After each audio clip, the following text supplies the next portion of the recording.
خالد خورشید ایک smart move یہ کھیل گئے کہ انہوں نے جو اپنے پیکٹ سپورٹرز تھے ان کو یہ ہدایات دی تھی کہ کوئی بھی آپ سے پوچھے کہ پی ٹی آئی کی کیا پوزیشن ہے تو آپ نے کہنا کہ پی ٹی آئی تیسرے نمبر پہ. حکومت سازی والے اس عمل سے ہی متفق نہیں تھا, تو ایڈوائزر شپس کی تو بات ہی بہت دور. اس طرف کوشش نہیں کی کہ میں شارٹ ٹرم کی چیزیں کروں اور اگلی دفعہ جا کے میں عوام سے ووٹ حاصل کروں اور عوام کے سامنے میں کریڈٹ میں وہ شارٹ ٹرم اقدامات پیش کروں. سیاست میں اور حکومت سازی میں آپ کو تدبر اور دور اندیش ہونا چاہیے اور آپ کے اندر ٹھہراؤ ہونا چاہیے. صحافت نیوٹرل ہوتی ہے رپورٹنگ کی حد تک. جب آپ مشاہدہ پیش کرتے ہیں تو وہاں آپ نے منطق کی بنیاد پہ آپ کو جو صحیح نظر آ رہا ہے وہ آپ نے اس کو صحیح کہنا اور جو غلط نظر آ رہا ہے غلط. السلام علیکم, آپ دیکھ رہے ہیں آئمن, میں ہوں شبیر میر. ناظرین, خالد خورشید وزیر اعلیٰ گلگت بلتستان رہے. کم و بیش 2.5 سال انہوں نے وزیر اعلیٰ حکومت چلائی. اس دوران کافی اپس اینڈ ڈاؤنس خالد خورشید صاحب کے ساتھ, ان کی حکومت کے ساتھ دیکھنے کو ملے. کچھ لوگوں کا یہ خیال تھا کہ پی ٹی آئی کی چونکہ اسٹریٹجی اس طرح کی تھی کہ وہ تھوڑا سا ایگریسو, فرنٹ فٹ پہ جا کے کھیلنے والے, تو یہ جس طرح کے اپس اینڈ ڈاؤنس ان کے ساتھ آئے تو وہ ٹھیک تھے, وہ آنے چاہیے تھے. کیونکہ وہ جو کہتے ہیں نا کہ لہو کو گرم رکھنے کا ایک بہانہ, تو وہ اس اسٹریٹجی کو پارٹ آف دیٹ اسٹریٹجی وہ سمجھتے تھے کہ لہو گرم رکھتے ہیں تاکہ یہ جو عوام خاص ایشوز کے حل کے لیے مطالبے کرتے ہیں اس سے بھی ذرا اٹینشن ڈائیورٹ ہو. لیکن بعض لوگ اس سے اتفاق نہیں کرتے ہیں. بعض لوگ کہتے ہیں کہ ان کے جو ایڈوائزرز تھے وہ شاید کچھ اتنے سمجھدار نہیں تھے, اتنے ایکسپیرینس نہیں تھے, اتنے پولیٹیکلی میچور نہیں تھے کہ وہ ان کو صحیح گائیڈ کرتے, اس طرح گائیڈ کرتے کہ ان کے لیے مسائل بھی کم ہوتے اور ان کی اسموتھ حکومت تو 2.5 سال جتنی تھی وہ چلتی. اب کون سی رائے اس پہ صحیح ہے؟ ہو سکتا ہے دونوں میں کچھ نہ کچھ جول ہو یا کوئی ایک صحیح ہو. اسی حوالے سے بات کریں گے. میرے مہمان آج ایک سینئر صحافی ہیں, گلگت بلتستان سے ان کا تعلق ہے لیکن اسلام آباد میں بیسڈ ہیں, ٹی وی کے ساتھ ایسوسیٹڈ ہیں اور سوشل میڈیا میں بہت کچھ لکھتے بھی ہیں اور بدنام اس لیے ہیں کہ یہ پاکستان تحریک انصاف کے اسپوکس پرسن, ماؤتھ پیس ان کو کہا جاتا ہے نہیں ہے. اس حوالے سے بھی بات کریں گے. علی شیر صاحب, بہت شکریہ سر. بہت شکریہ شبیر بھائی, ہم نے آپ کو بہت ڈھونڈا وقتاً فوقتاً, کبھی آپ ہمیں ہاتھ نہیں آئے کیونکہ ہمیں لوگ ہم سے یہ شکوہ کر رہے تھے کہ ہم خالد خورشید حکومت کی کو تنقید کا نشانہ بناتے ہیں. ہم تنقید کریں تو کوئی آ کے پھر بتا بھی دے کہ جی یہ آپ جو بات آپ کر رہے ہیں یا جو انالیسس ہے وہ ٹھیک نہیں تھا, تو یہ بات اس طرح ہے. تو ہمیں تو لوگ نہیں ملتا, تو آپ اسلام آباد میں تھے, اس طرح آپ نہیں ملتا. تو سوال میرا آپ سے یہ ہے کہ یہ 2.5 سال میں جس طرح حکومت چلائی گئی تو یہ قصداً انہوں نے اس طرح چلائی ایگریسو ہو کے کہ نہیں واقعی ایڈوائزرز کوئی صحیح نہیں ملا خالد خورشید صاحب کو؟ شبیر بھائی, اس میں 2 چیزیں ہیں. دیکھیں, سب سے پہلے یہ ہوتا ہے کہ جو جمہوری عمل ہے, جمہوری عمل ہمیشہ مشاورت کے تحت ہوتا ہے, کہ جمہوری پروسیس کی بنیاد پہ ہوتا ہے جہاں پہ ہر ایک کی رائے ہوتی ہے اور اس رائے میں جو زمینی اور جغرافیائی جو حقائق ہیں اس کو مد نظر رکھ کر فیصلے کیے جاتے ہیں. تو تحریک انصاف کی جو حکومت برسر اقتدار آئی تو یہ پہلی حکومت تھی جس میں زمینی حقائق کا جائزہ نہیں لیا گیا, جس میں سیاسی امور اور حکومتی معاملات گلگت بلتستان میں کس انداز میں کس طرح میں چلائے جاتے ہیں اس کا مشاہدہ نہیں کیا گیا. ایک ایسی حکومت کو تشکیل دی گئی جہاں پہ ایک شخص جو اسلام آباد سے آیا اور اس نے من پسند لوگوں میں عہدے بانٹے کہ اس بنیاد پہ کسی طرح ہم اقتدار میں آئیں. تو بنیادی نقص یہ تھا کہ یہ جمہوری پروسیس کی بنیاد پہ یہ اقتدار میں نہیں آئے. اب جب اقتدار میں آنے سے پہلے وزارتیں تقسیم کی گئیں, اقتدار پہ آنے سے پہلے معاون خصوصی اور دیگر جو ایڈوائزرشپس ہیں وہ تقسیم کی گئی, حتیٰ کہ ترجمان اور میڈیا کوارڈینیٹرز جیسے جو عہدے ہیں وہ پہلے سے تقسیم کیے گئے اور اس کے بعد چیف منسٹر کی سلیکشن ہو رہی ہے. ٹھیک ہے, لیکن میں آپ کو یہاں پہ ایک لمحے کے لیے روک کے یہ پوچھوں گا کہ ان کا معیار کیا تھا, یہ سارے عہدے دینے کا معیار کیا ہو گیا آپ کے خیال میں؟ دیکھیں, جب آپ کسی سینسیبل شخص کو جو سیاست کو سمجھتا ہو, اس کے ڈائنامکس کو سمجھتا ہو اور ایک نئے ریجن میں وہ جا کے اپنے سیاسی اس پودے کو پھیلانا چاہتا ہو تو پہلے اس کے پاس وہاں کے جغرافیائی معلومات ہو, وہاں کے ایٹماسفیئر کے بارے میں جانتا ہو. اب تحریک انصاف نے مرکز سے جس شخص کو یہاں بھیجا تھا وہ گلگت بلتستان کے سیاسی رویے اور مزاج سے ناشنا تھا. اس نے وہی مزاج اپنایا جو عمومی طور پہ ہم پنجاب, سندھ, کے پی میں جو الیکشن کے وقت اپنائے جاتے ہیں کہ یہاں سے پکڑو یہاں سے پکڑو, بندر بانٹ کرو, بس صرف اقتدار حاصل کرنا ہے. تو بنیادی فالٹ وہاں پہ تھا. ٹھیک ہے, تو ایک دفعہ حکومت بن گئی, چلے جیسے تیسے جس طرح بھی خالد خورشید صاحب کو ٹیم لیڈر بنا دیا گیا, تو اس کے بعد جو ڈاؤن دا لائن 2.5 سال اس میں آپ کیا سمجھتے ہیں کہ ان کی جو حکومت یا جس طرح چلی وہ ٹھیک چل رہی تھی کہ اس میں خامیاں تھیں؟ دیکھیں میرا جہاں تک اس پہ مشاہدہ ہے کہ خالد خورشید کے سلیکشن میری نظر میں بہترین تھی. اس کی بنیادی وجہ یہ ہے کہ جتنا میں نے انہیں دیکھا ہے خالد خورشید ایک پروگریسو سوچ کا ہے, وہ ڈیولپمنٹ سیکٹر کا ہے, اس کا جو مزاج ہے وہ ڈیولپمنٹ کا ہے. اور میری جتنی بھی ان کے ساتھ ملاقاتیں ہوئی تو ان کا ایک ہی منشور تھا, ان کا یہ کہنا تھا کہ میں نے براہ راست اپنے خطے کے لوگوں پہ سرمایہ کاری کرنی ہے. تو مجھے تھوڑی سی ان کی بات مذاکرہ خیز سی بھی لگی. میں نے کہا براہ راست سرمایہ کاری سے کیا مراد ہے آپ کا؟ کہا تو براہ راست سرمایہ کاری سے مراد یہ کہ میں نے میگا پروجیکٹس کی طرف نہیں جانا ہے, میں نے ان تدابیر کی طرف جانا ہے جن کے اپنانے سے جو معاشرے میں رہنے والے جو کردار ہیں ان کی معیشت بہتر ہو, اور اسی معیشت کی بنیاد پہ سماج اور سیاست کی طرف وہ دلچسپی لیں اور وہاں پہ اپنے حقوق اور فرائض کے معاملات میں وہ مکالمہ کریں حکومت کے ساتھ. تو اس میں کس حد تک وہ کامیاب رہے آپ کے خیال میں؟ دیکھیں شروع میں ان کی اسٹریٹجیز بہترین تھی جب تک خان صاحب کی مرکز میں حکومت تھی.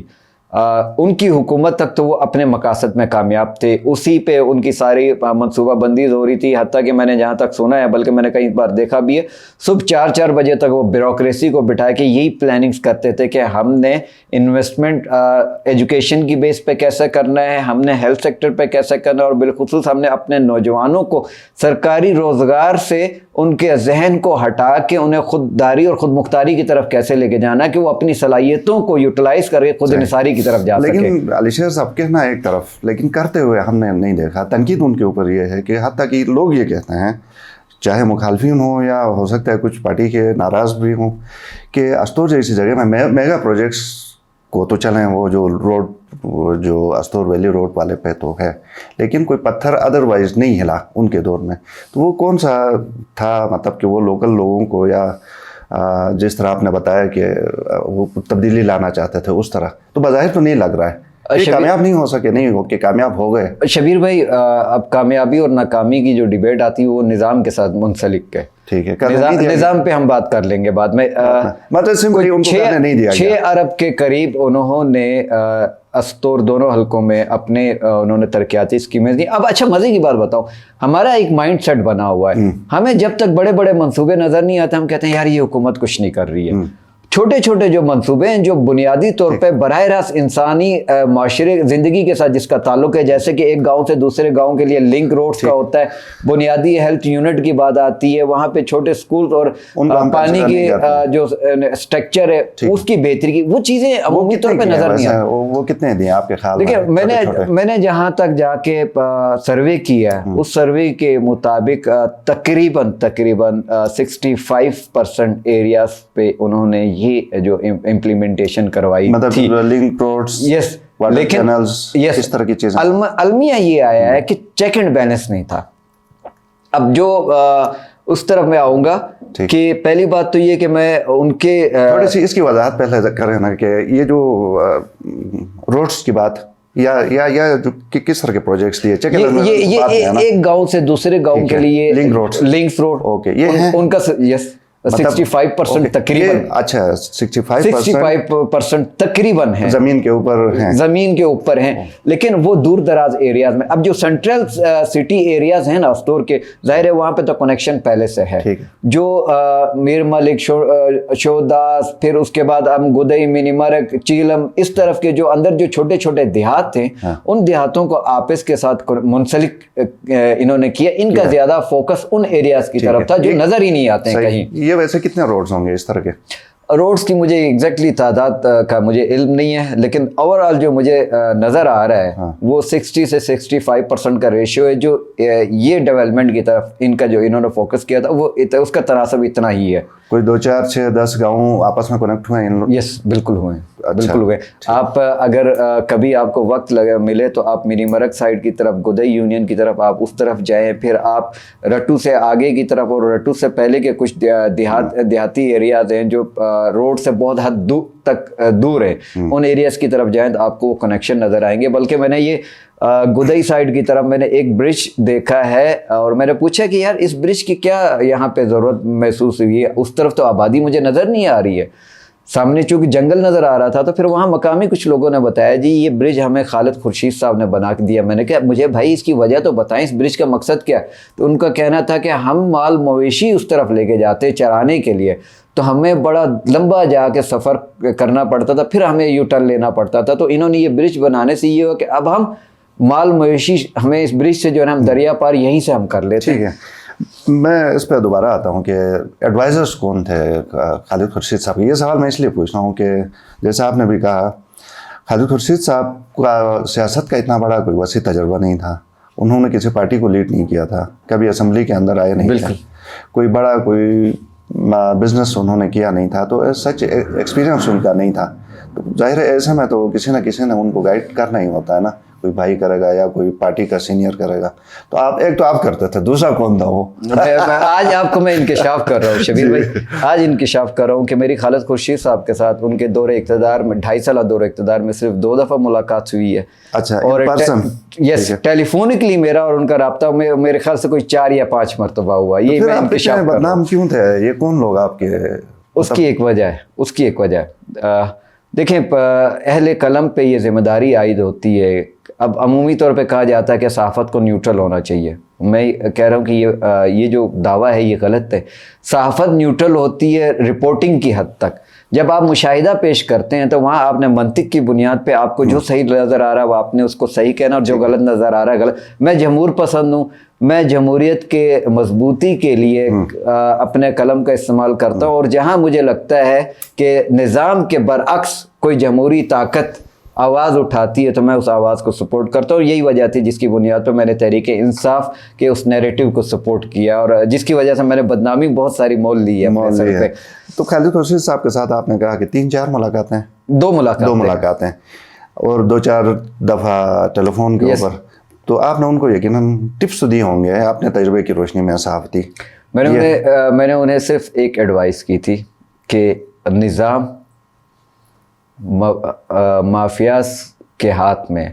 अब माफियाज की तशरीह बड़ी लंबी है, ठीक है। मैंने उन्हें यह कहा था कि अगर आपने हुकूमत करनी है और आपने अपनी आइडियालॉजी पे इम्प्लीमेंटेशन चाहते हैं तो फिर आपको इस निज़ाम के स्टेक होल्डर के साथ अंडरस्टैंडिंग रखनी पड़ेगी, बवक्त ज़रूरत उन्हें उनका हिस्सा देना पड़ेगा। अगर आप निज़ाम के साथ टकराने की कोशिश करेंगे तो निज़ाम आपको दीवार के साथ लगाएगा। तो टकराए कि नहीं? उन्होंने आपकी बात पे सीरियस लिया? उन्होंने निज़ाम के साथ टकराया, लेकिन उस निज़ाम के साथ टकराने की डेफिनेशन वो नहीं थी जिस बुनियाद पे मैंने उन्हें ब्रीफ किया था। उन्होंने निज़ाम के साथ जो टकराने का जो उन्होंने फ़ैसला किया था वो अपने पार्टी के जो मरकज़ में जो कुछ जमात के साथ उनके हो रहा था उस बुनियाद पे उन्होंने ये फैसला लिया था। लेकिन एक चीज़ आप मुझे इसकी वजाहत कर देना कि जिस तरह वो निज़ाम के साथ टकराए, उनको बहुत कुछ मालूम होगा कि इसके रिपरकशंस क्या होंगे आगे जाके, इसके बावजूद भी वो तो टकराए, वो ज़हनी तौर पे तैयार थे।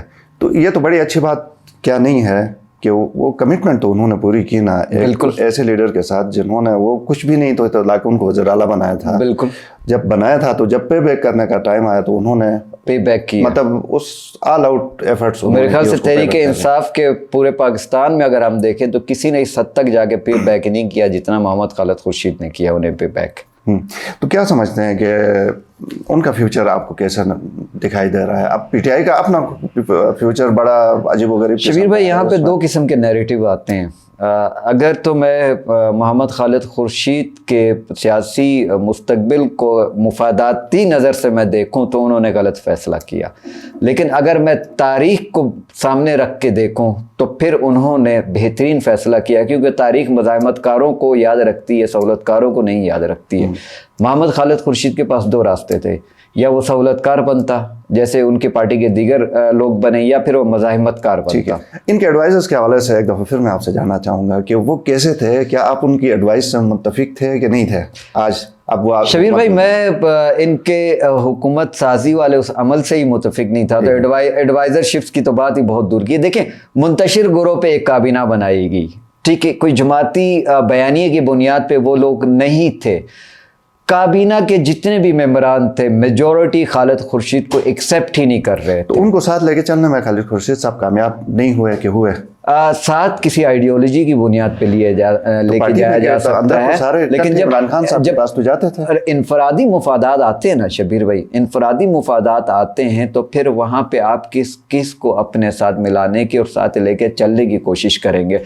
वफाक की तरफ से हमारा सारा निज़ाम वफाक के मरहून मिन्नत है, तो वफाक से हमें कितनी बड़ी ग्रांट मिलती है। हम अगर एक इस तरह की मुंतशिर टीम आपके हवाले की जाती है, आप वज़ीर आला होते हैं, आप लेके चलते हैं कि कामयाब होते कि नहीं, आप उस वक्त भी कहते हैं कि नहीं इनको तो लेके जाना मुश्किल है साथ, क्योंकि मुतफर्रिक सोच वाले। देखें, अगर चूँकि हुकूमत में पहली दफ़ा, अगर मैं भी हुकूमत में पहली दफ़ा हूँ तो मैं बड़ा एनर्जेटिक हूँगा, मैं बड़ा पॉजिटिव अप्रोच के साथ हूँगा, मैं कहूँगा नहीं मैं इनको लेके चलूँगा। चूँकि मुझे पास्ट एक्सपीरियंस नहीं है, तो जब मैं हुकूमत में आके मेरे सामने फिर कुछ किरदार आया हो जाते हैं तो फिर वहाँ पे मेरे लिए फ़ैसला करना मुश्किल हो जाएगा कि मैंने इन्हीं को लेके चलना है और इस निज़ाम को मैंने मसलियतों की नज़र रखना है, मैंने अपने हुकूमती मामलात को मसलियतों की नज़र रखना है, या मैंने फिर अपनी सोच के साथ स्टैंडिंग पोजीशन पे खड़ा होना है। ठीक। तो अगर मेरे अंदर नज़रियात मजबूत हों, मेरी आइडियोलॉजी मजबूत हो तो मैं स्टैंडिंग पोजीशन में खड़ा होऊंगा। नहीं, मेरे अंदर अगर मुफादाती अंसर जो है वो ज़्यादा उभर रहा हो तो फिर मैं मसलियतों के शिकार रख के फिर मैं बंदरबांड की तरफ जाऊँगा। आपके पास जाहिर है आप तो पॉलिटिकल कोई एक्सपीरियंस नहीं है ना, लेकिन फर्ज करें आप चीफ मिनिस्टर होते हैं उस पार्टी में, तो आप उसको लेके चलने में कामयाब होते कि नहीं होते? हाँ या ना? में जो मेरी मालूम है, जो मैंने उनके रवैयों को देखा है ना, मैं नहीं चला सकता था। खालिद खुर्शीद साहब के 5 वो चीज़ें जो कि आप समझते हैं कि उन्होंने बेहतरीन की, और 5 वो बड़ी चीज़ें जो वो नहीं कर सके खामियां, क्या आप कहेंगे? या 2 या 3 ही गिनवा लें, 5 अगर नहीं भी हो सकते हैं तो। पहली चीज़ ये कि उन्होंने इस तरफ कोशिश नहीं की कि मैं शॉर्ट टर्म की चीज़ें करूं और अगली दफ़ा जाके मैं आवाम से वोट हासिल करूं और आवाम के सामने मैं क्रेडिट में वो शॉर्ट टर्म इक़दामात पेश करूं। पहली जो उनकी कोशिश थी, जिस पे मैं उन्हें बड़ा अप्रिशिएट करता हूं, कि वो इस सिस्टम में इस्लाहात की तरफ जा रहे थे। हेल्थ, एजुकेशन और जो बुनियादी जिनका बराह रास्त अवामी ज़िंदगियों से ताल्लुक़ था, उन चीज़ों में वो इस्लाहात की तरफ जा रहे थे। हेल्थ में आप देख लें, उनके दौर में मेरे ख्याल से बहुत बेहतरीन इक़दामात हुए। जितने भी यंग डॉक्टर्स को कोरोना के वक्तों में जब यहाँ पे हंगामी बुनियाद पर लाया गया था, इसलिए तनकीद की ज़द में है कि उन्होंने 60 से 65 साल उम्र एक्सटेंड कर दी, जिसकी वजह से जो रिटायरमेंट की एज पूरी दुनिया में 60 है, तो वो बूढ़े डॉक्टर्स को भी लेके वो उनको 60 से 65 साल की उम्र तक करने की वजाहत तो अब चूँकि वो खुद बेहतर तरीके से दे सकते हैं, लेकिन जो यंग डॉक्टर्स जिनका मुस्तकबिल यहाँ पे एक सवालिया निशान बना हुआ था, जिन्हें कई माह से तनख्वाहें भी नहीं दी जाती थी, जो यहाँ पे सर्व कर रहे थे, अपने अलग रीजन की खिदमत कर रहे थे, उनका मुस्तकबिल जो तारीख को हुआ था, उस मुस्तकबिल को उन्होंने महफूज किया। उनकी शॉर्ट कमिंग्स खामियां कौन कौन सी रही जिसको अगर वो अवॉइड करते तो बहुत अच्छा होता? सियासत में और हुकूमत साजी में आपको तदब्बर और दूरअंदेश होना चाहिए और आपके अंदर ठहराव होना चाहिए। जब आपके अंदर ये 3 चीज़ें में फुकदान पाया जाए तो फिर आप अपनी सियासत को सस्टेनेबल नहीं कर सकते हैं। ठीक। तो उनमें इन चीज़ों का थोड़ा सा फुकदान था, और इसमें मैं समझता हूँ कि उनकी काबीना में जो लोग थे वो तजर्बाकार थे, उनके पास वो तजर्बा नहीं था। काबीना के लोगों का काम था कि वो उनके चीफ एग्जीक्यूटिव थे, उन्हें मॉरली सपोर्ट करते, सियासत की उन बारीकियों से उन्हें आगाह करते, लेकिन उन्होंने पहले दिन से उनके रास्ते में रुकावटें खड़ी की, तो शायद वो उस चीज़ को फिर सीख भी ना सके। लेकिन अब जिस मराइल से वो गुजर रहे हैं और फिर जिस तरह उन्होंने अनएक्सपेक्टेड नताइज दिए हल्का 1 में, ज़िला अस्तोर में ज़मीनी इंतखाबात में, तो मैं समझता हूँ कि उस शख्स में पिक करने की सलाहियत बहुत ज़्यादा है। अनएक्सपेक्टेड किस तरह आप इनको कह सकते हैं? देखें, तहरीक इंसाफ और निज़ाम के बीच में इस वक्त जंग है। निज़ाम तहरीक इंसाफ के बरक्स खड़ा और निज़ाम पिछले 75 सालों से मजबूत है। ठीक है। निज़ाम के साथ कोई टकरा नहीं सकता। तो ज़मीनी इंतखाबात हल्का 1 में भी ज़ाहिर है निज़ाम के साथ मुकाबला था, PMLN या PPP के साथ तो मुकाबला नहीं था। तो निज़ाम को हराया उन्होंने? मेरे ख्याल से उन्होंने निज़ाम में हलचल मचा ज़रूर दी है। निज़ाम को हरा नहीं सके, अगर चाहता निज़ाम को हरा नहीं सके, निज़ाम को हरा नहीं सके, लेकिन आप निज़ाम को कहीं ना कहीं खुशफहमी में मुब्तला कर सकते हैं। अगर आप में कोई सियासी तदब्बर है, आप अच्छा खेलना जानते हैं, तो आप कहीं ना कहीं खुशफहमी के साथ आपने पूरी जमात के सरबराह ने टक्कर लेना स्टार्ट किया, उसके बाद लेते वो हशर भी हमने देखा, जैसे भी था। टक्कर और तदब्बर में फ़र्क है। खालिद खुर्शीद साहब ने खुद भी निज़ाम के साथ टक्कर लिया, वो जो हम उनके क्रेडिट में देते हैं इस बात लेकिन को। इस हल्के में, लेकिन इस हल्के में क्या निजाम न्यूट्रल नहीं रहा? फिर इस हल्के में उन्होंने टक्कर के बजाय तदब्बुर का रास्ता अपनाया। तो निजाम फिर समझ गया एकदम के चलें ठीक है। नहीं अब इनको नहीं, निजाम के साथ थोड़ा सा हाथ हो गया। निजाम ने जिन पे यकीन किया हुआ था वो असल में निज़ाम को बहुत खुशफहमी में लेके गए। जैसे कि नून लीग का दावा था कि हम तो कंफर्म जीते हुए हैं, हमारी तो 4000 के करीब की लीड है। पीपल पार्टी का भी ये दावा था। वहाँ पे पीटीआई, खालिद खुर्शीद एक स्मार्ट मूव ये खेल गए कि उन्होंने जो अपने पैक्ट सपोर्टर्स थे उनको ये हिदायत दी थी कि कोई भी आपसे पूछे कि पीटीआई की क्या पोजीशन है तो आपने कहना कि पीटीआई तीसरे नंबर पे। उन्होंने कहीं पे कोई रैलियां नहीं निकाली, कहीं कैंप ऑफिस नहीं बनाए, कहीं झंडे नहीं लगाए और पैक्ट सपोर्टरों से तासुर फैलाया कि हम तीसरे नंबर पे। मुझे ये बताएं अली शेर साहब, आप मौजूद थे हल्के में उस दौरान? हल्के में ये जो पैसे की बंदरबात के हवाले से बड़े लोग दावा कर रहे हैं कि पीटीआई ने पैसे बांटे हैं, तो आप क्या कहते हैं? शबीर भाई, 20 साल मेरा सहाफ़ती तजर्बा ये, मैंने मरकज़ में जो इलेक्शन कवर किए हैं, कोई ऐसा इलेक्शन नहीं है जहाँ पे पैसों का इस्तेमाल नहीं होता हो। या तो हमें यहाँ पे एक नई डिबेट की तरफ जाना है, या तो हमें इस मिजाज और इस रवायात के बरखिलाफ जाना है, इसके खिलाफ टकरना है। लेकिन अलमिया यहाँ पे ये है कि अगर मैं जीत जाता हूं तो मेरे लिए वो सब जायज़ है, अगर आप हार जाते हैं तो आपके लिए वो सब नाजायज़, और आप कहते हैं ये हराम है। सियासत में पैसे हर इलेक्शन में इस्तेमाल होते हैं, हर कैंडिडेट इस्तेमाल करता है। कैपेसिटी है, कोई 5 रुपए देता है, कोई 5000 देता है, शायद इतना। अब उसमें भी फ़र्क ये है कि आप पैसे भी कितने बेहतरीन मुनज़्ज़म अंदाज के साथ पैसों की इन्वेस्टमेंट करते हैं। ये भी स्किल है, ये भी स्किल है, ये भी पैसा ही सिखाता है क्या? अब और फिर मजे की बात बताओ, इलेक्शन के दिनों में बहुत सारे ऐसे ठेकेदार भी आते हैं जो 150 वोटों की दावेदारी करते हैं और कैंडिडेट को कहते हैं कि मैं वो कवर कर लूंगा, बस इतना आपका खर्चा आएगा, आप मुझे दे दें, मैं वो वोट उठा लूंगा। तो ये तमाम बोगस वोट्स कास्ट करने वाली भी इल्जामात हैं, वो भी हुए होंगे। शबीर भाई शबीर भाई मुझे बताएं कौन सा इलेक्शन है, कौन सा हल्का ऐसा है जहाँ पे ये चीज़ें नहीं होती हैं? हमारी सियासी जमातों ने इलेक्शन में हर अमल को जायज़ करार दिया हुआ है। ये तो बुनियादी तौर पे अगर आप इन चीज़ों की ये जो खामियां सामने आ रही हैं, इस पे मैं चीफ इलेक्शन कमीशन को मैं कसूरवार ठहराता हूँ कि आपने वोटर लिस्ट के हवाले से अब आप जरा इलेक्शन कमीशन की डिटेल्स आप लें तो वोटर लिस्ट अपग्रेड ही नहीं थी उस तरह की। आखिरी सवाल, पीटीआई का मुस्तकबिल गिलगित बल्तिस्तान में आप क्या देखते हैं? कुछ भी हो सकता है, कुछ भी हो सकता है। कुछ भी तो खैर ये जवाब नहीं है। उसकी वजह बताता हूँ, उसकी वजह बताता हूँ।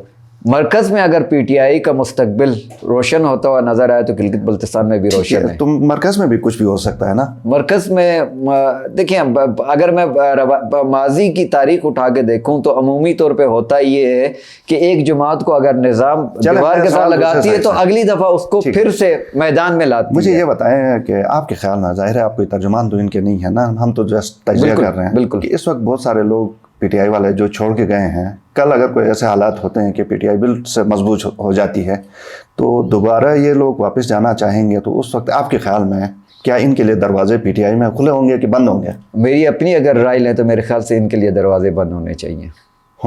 लेकिन आप क्या समझते हैं, होंगे या नहीं होंगे? अब तक का मुझे जो लग रहा है उसमें ये है कि मां सिवाय 2-3 किरदारों के अलावा बाकी सबके लिए दरवाजे बंद होंगे। बहुत शुक्रिया अली शेर साहब, आप बहुत शुक्रिया। आपके साथ बड़े अरसे बाद नशिश भी, और अगर से आप बाकायदा उनके तर्जुमान नहीं है, लेकिन शुरू में जो मैंने कहा था आप बदनाम हैं, उस हवाले से हो सकता है ये आपके लिए आगे जाके फायदेमंद में साबित कहा जाता है, बदनाम ना होंगे तो नाम ना होगा। साहबत के साथ ये लगी चीज़ें।